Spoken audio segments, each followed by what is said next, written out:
그 마리아는 지극히 비싼 아주 고가라는 뜻이죠. 순전한 나드, 그건 다른 것이 전혀 섞이지 아니한 나드 향수였다는 것입니다. 그것을 한 건이나 되는데요, 가지고 예수님이 음식 드시기 위하여 이 왼쪽 손으로 이 귀 옆에를 받치고 팔꿈치로 이렇게 바닥을 받치고 그렇게 해서 비스듬히 눕습니다. 우리나라 사람들이 그런 식으로 밥 먹으면 지금 빌어먹을 놈 아닌가 할 거예요.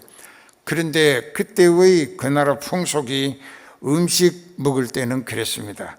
이렇게 비스듬히 이렇게 45도 각도로 다리가 쭉 뻗어가지고, 근데 그 발 쪽에 이 마리아가 예수님의 발에다가 그 옥합을 깨트렸어요.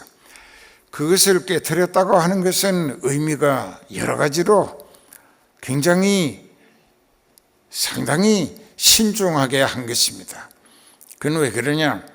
그 옥합을 깨트렸다고 하는 것은 자기가 시집 가서 육신이 세상 쪽으로 남편을 만나 자녀를 생산하고 열심히 일해서 돈 벌어가지고 행복하게 잘 살아보자 하는 육신이 처녀로서의 세상 조건의 기대와 꿈을 깨트려 버렸다는 것이 됩니다.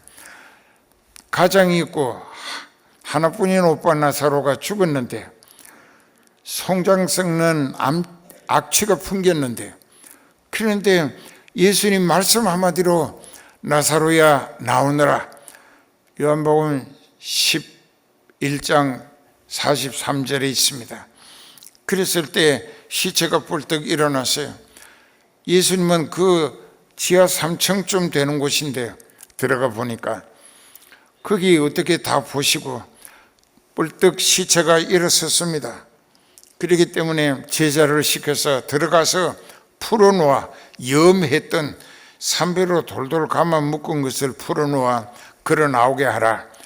그래서 제자가 들어가서 뿔떡 일어선 시체가 산 나사로를 염을 풀어주어서 걸어 나왔다.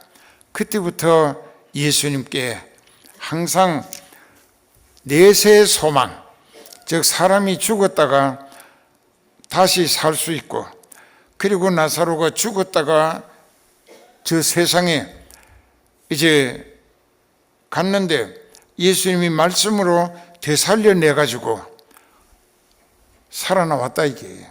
그 시체는 그대로 그 자리에 있었지만 영이 저 세상에 갔다가 예수님이 불러내셔가지고 육체와 함께 되살아나서 나왔다.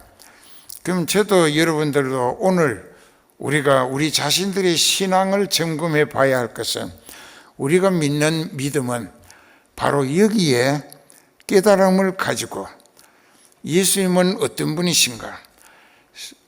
예수님은 요한복음 11장 25절에 나는 부활이요 생명이니 나를 믿는 자는 죽어도 살겠고, 무릇 살아있어 나를 믿는 사람은 영원히 죽지 아니하리니 이것을 네가 믿느냐 하고 물으셨어요.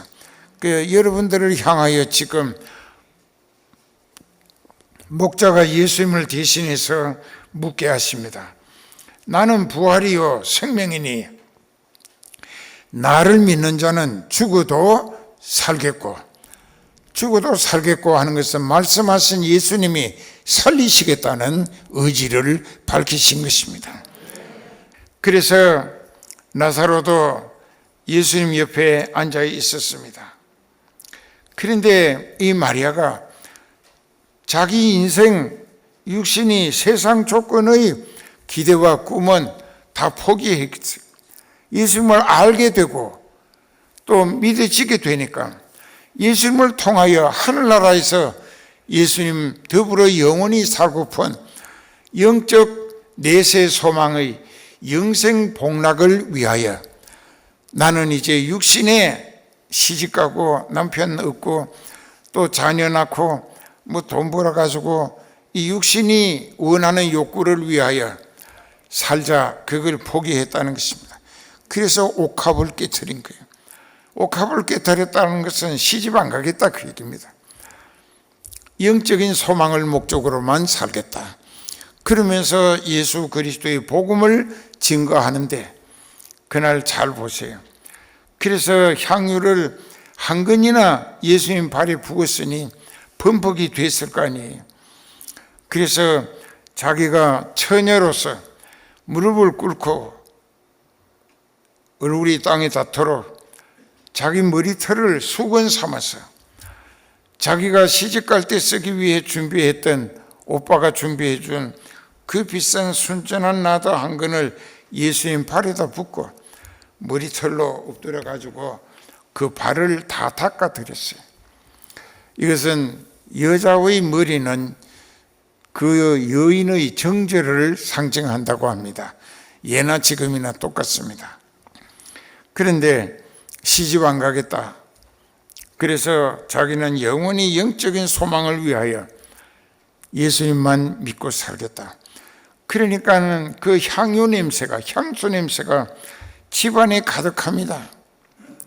그러니 자기 머리털에 예수님 발하고 한 근이나 되는 향유가 잔뜩 묻어졌을 거 아니에요.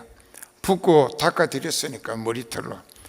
자, 이렇게 자기 육신의 세상 허욕스런 인생의 꿈을 접어버리고 영적인 소망을 위한, 또 구령의 성과를 위하여 예수님을 자기의 영원한 왕으로, 하나님으로, 주권자로 모시면서 그때 향유 냄새가 집에 가득했고, 이 봉사했던 마리아의 머리에도 향유가 잔뜩 묻어서 발려가지고 얼마나 향기가 풍겼겠습니까? 이와 같이 주님을 영적인 내세 소망을 목적으로 거래하기 위해서 내가 다급한 일을 당했기 때문에 헌금 얼마를 하면 그것 때문에 예수님이 내가 헌금 드렸기 때문에 마음에 감동이 되셨거나 부담을 느끼고 그 문제 해결해 주실 거란 어리석은 기대를 하지 마세요. 예수님은 물질의 가치를 영혼 구원을 위해서 봉사하고 선교하고 구제하는 목적 외에는 기대하시질 않습니다. 그러니까는 예수님은 우리에게 무엇을 기대하시냐? 네 영혼이 지옥 가고 있기 때문에 내가 네 영혼을 지옥 안 가고 천국 갈 수 있도록 길을 열어 주느라고 네 죄값을 내가 대신 벌받았고 너를 대신해서 죽임까지, 너의 죽음을 대신 죽어 주기까지 했다. 그러니까 이제부터 너는 그 같은 나를 알아보고 철저히 회개해서 네 죄를 다 내게 넘기라. 그러면 너는 내게 죄를 다 넘겼기 때문에 죄 없는 사람으로 하나님이 의롭다 하시고 너에게 성령을 파송해 주심으로 하나님의 아들, 딸이라 보정서게 하시고 하늘나라까지 물려주실 것이다. 그래서 나하고 너하고 영원히 영적으로 함께 살 수 있다. 이것이 우리가 전하는 복음의 핵심적 구원의 복음인 것입니다. 그랬으면은 그 제자 된 사람이면은 자기가 스승으로 모시고 섬기는 이 예수님이 마리아가 저렇게까지 우리보다 더 지극정성으로 자기가 처녀의 꿈을 포기하고 저렇게 예수님께 그 비싼 3천만 원짜리 향유를 발에다가 부어드리고 자기 머리털로 닦아드리는구나. 향유 냄새가 집에 가득하니 참 좋다. 그리고 박수치고 칭찬하면서 고마워했어야 하는데 마태복음 26장의 6절부터 보면은 예수께서 베다니 문 시몬의 집에 계실 때에 한 여자가 이게 마리아입니다. 매우 귀한 향유 한 옥합을 가지고 나와서 식사하시는 예수님께 부었다. 여기는 머리에다 부었답니다. 그런데 이제 발에 부었다고 하는 것보다는 머리에 부었다고 기록된 것이 더 예수님을 높이는 것인가 해서 그랬을 것입니다. 나와서 식사하시는 예수의 머리에 부었다. 제자들이 보고 고마워하거나 박수치거나 감사하는 것이 아니라 제자들이 보고 분하여 가로되 무슨 의사로 이 비싼 것을 흡의하느냐. 자, 여기 흡의하느냐 하는 말은 3천만 원짜리 향유 부을 가치가 안 되는 예수님이다. 제자들마저도 아직까지 예수님을 아주 형편없는 존재로 이렇게 폄하하는, 깎아 낮추어 보는 패단이 있었다는 것입니다. 제자들은 예수님이 행하시는 초자연적 이직 기사를 많이 목격하고 체험도 했습니다. 그러면서 예수님을 3천만 원짜리 향유 붓기에는 향유가 아까운 볼품없는 사람이다. 그렇게 했습니다. 제자들이. 그것은 어떤 결과로 나타나는가? 그 여기에서 이 마리아뿐만 아니라 누가복음 8장 1절, 2절, 3절에 보면은 예수님이 12제자와 함께 갈릴리 여러 지방으로 다니시며 전도하실 때 예수님을 통하여 7 귀신 쫓아내 주심을 받은 막달라 마리아, 또 헤로드의 청지기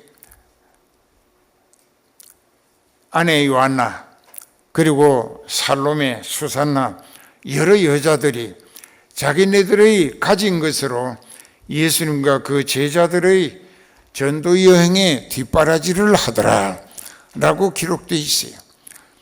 그 사람들은 예수님을 통해서 귀신 쫓아내심으로 미쳐 살았는데 병 고침을 받아서 귀신도 나가고 멀쩡해졌고 정상인 생활을 할 수 있게 됐고, 또 다른 사람들은 죽을 병 고침 받았다. 이게 그 헤롯 왕의 청직이었던 구사의 아내 요한나까지 죽을 병 걸렸는데 예수님을 통해서 살리심을 받았기 때문에 그들이 가지고 있는 돈 가지고 예수님과 그 제자들의 전도 여행에 뒷바라지를 했다. 그런데 계속 3년이나 따라다니면서 자기네들을 전혀 드러나지 않게 아무도 모르게 숨은 봉사의 손길이 계속 있었다. 그런데 예수님이 십자가에 못 박히실 때 거기까지 쫓아가서 가까이서 예수님이 못 박히고 피 흘리고 죽어가시는 것을 보았고, 그날 저녁 때 아리마대 사람 산헤드린 공의회 의원인 요셉이 또 밤중에 예수님 찾아왔던 니고데모와 함께 다 산헤드린 최고회의 의원이었는데 빌라도에게 예수님의 시체를 장례 치르게 허락을 받고 그 예수님의 시체를 유대법대로 장례를 치르며 요셉의 자기 새 무덤에 장례 치를 때 다 따라가서 보았던 여자들이고, 사흘 지난 새벽에 그 여자들이 어느 제자보다 먼저 예수님의 무덤에 향유를 가지고 찾아가서 부활하신 예수님을 다른 어떤 제자들보다도 이 여자들이 지극정성으로 끝까지 섬기며 봉사했던 사람들이 먼저 만나 뵐 수 있었습니다.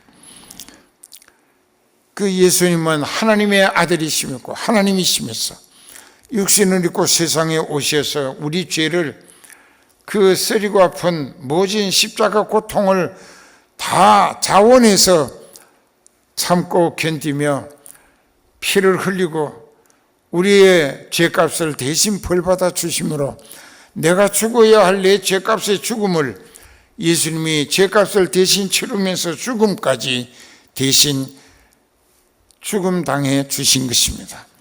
그러므로 내가 살 길을 열어주셨는데 아직도 믿어지지 아니해서 교회는 뻔질나게 다니지만은 생활은 육신이 세상 조건에 빠져들고 얽매이고, 그래서 주일도 못 지키고, 그 세상 이런 유행병 같은 거, 그걸 두렵고 떨린다고 겁에 질려서 벌벌 뜬다면 예수님을 몰라보는 사람이 아닐까? 예수님을 알아보는 사람은 그럴 필요가 없다 이게야. 왜냐하면 그분은 죽어도 살리겠고, 살아서 예수님 재림하시면 영원히 죽지 않게 함께 살리신다 이게. 예, 그렇게 해서 그 다음에 이제 이렇게 말하면 6절에 보면은, 이렇게 말하는 것은 가난한 자들을 진짜 걱정하고 생각해서 하는 말이 아니라 저는 도적이라. 여기서 하나님의 말씀이 저는 도적이라.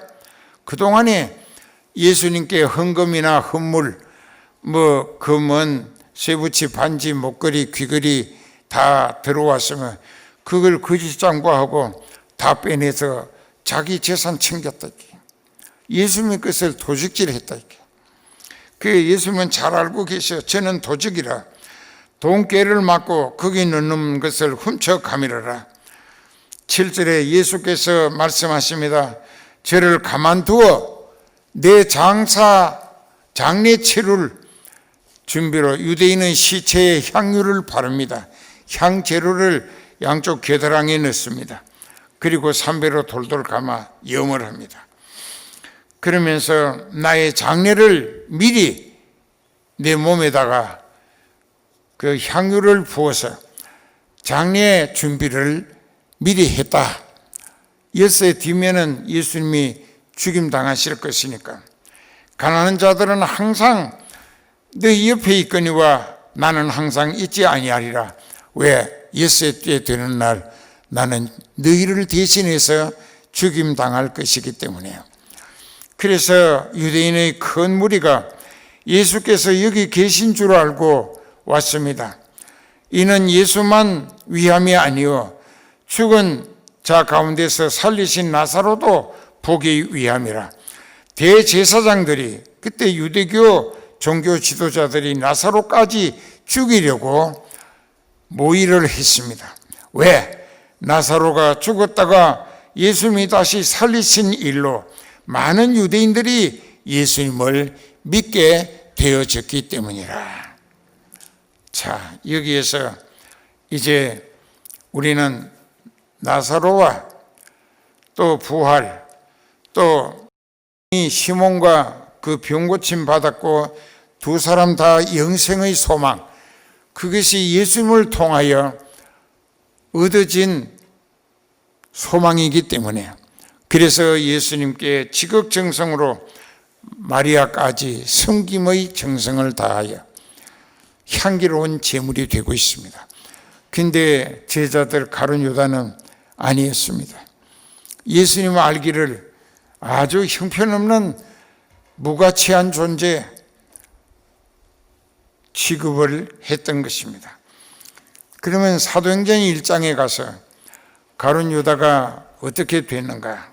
예수님이 빌라도에게 사형 은도 떨어지는 것을 보고 양심의 가책을 받아 자기가 예수님 몸값으로 은 30개 미리 선불을 받은 돈 주머니를 들고 성전에 가서 자기와 흥정했던 제사장들에게 내가 죄 없는 사람의 생명을 팔았다. 그런즉 그것을 없던 일로 하자고 돈을 되돌려 줄 테니까 예수님을 죽지 않게 하는 게 안 좋겠느냐 하고 가서 흥정을 했습니다.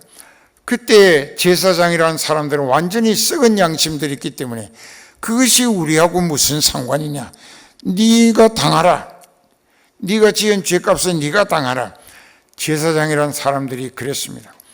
그래서 전혀 불가능한 것을 의식한 이 유다는 양심이 괴로워서 돈 주머니를 성전 안에다가 저기다가 집어 던지고 돌아가서 목매달아 죽는데 죽기가 너무나 고통스럽고 힘들어서 발부둥을 치다가 끈이 떨어졌는지 땅바닥에 나가 떨어져 가지고 이 백가죽이 터지고 오장육부 창자가 다 쏟아져 나왔어요. 그리고 죽었어요. 그렇게 죽은 것은 예수님 회개 맡아가지고 12제자로 하나가 돼서, 근데 그 돈 다 어디다가 두고 자살하고 말았습니다. 그래서 그는 지옥 갔습니다. 어떻게 지옥 간 것을 알 수 있느냐? 마태복음 26장 24절에 보면은 그 말씀이 있어요. 마태복음 26장에 거기 보면은 24절이 있습니다. 인자는 자기에게 대하여 기록된 대로 가거니와 인자를 파는 그 사람에게는 화가 있으리로다.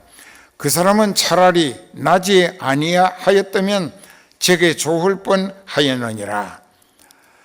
이 말씀은 그가 세상에 태어나지 않았더라면 그 영이 지옥 가지 않았을 것인데 하는 안타까운 여운을 남기신 말씀입니다.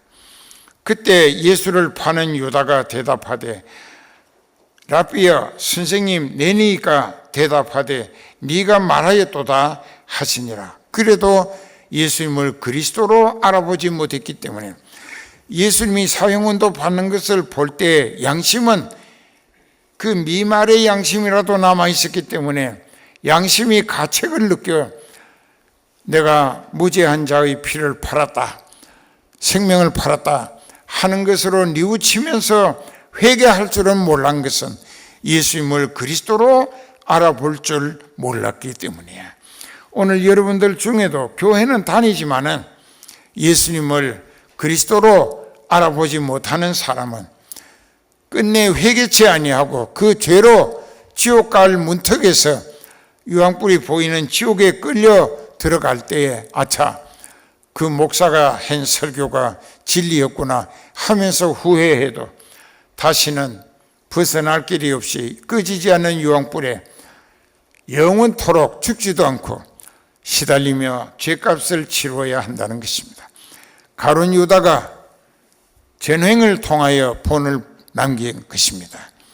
가룟 유다처럼 되지 마시고 나그네 인생 예수님께 회개하고 바싹부터 예수님과 하나가 되도록 연합하십시오. 그러면 예수님이 죽어도 살리시고 살아서 예수님 재림하시면 영원히 죽지 않게 하신답니다. 각 가정에서 혹은 현장에서 또 이 설교를 듣고 있는 이 스마트폰이나 인터넷 또 모니터를 통하여 성 가족들 잘 기억합시다. 예수님은 죽은 나사로를 살리셨어요. 그래서 요한복음 11장 25절에 나는 부활이요 생명이니 무릇 살아서 나를 믿는 자는 죽어도 내가 살리겠고 무릇 살아있을 때 믿음이 예수님의 생명과 연결되면 영원히 죽지 아니하리니 이것을 네가 믿느냐? 살고 죽는 것은 정부도 아니고 의사도 아니고 바로 예수님 뿐이시라는 것을 확실히 깨닫고 용기와 믿음을 북돋우어서 일어서시고 분발하시고 남은 가족을 생명길로 이끌 수 있도록 여러분들의 믿음이 담대하게 일어서서 열심을 다하여 살아계시는 생명의 주권자 예수 그리스도의 복음을 입체적으로 증거하시기 바랍니다.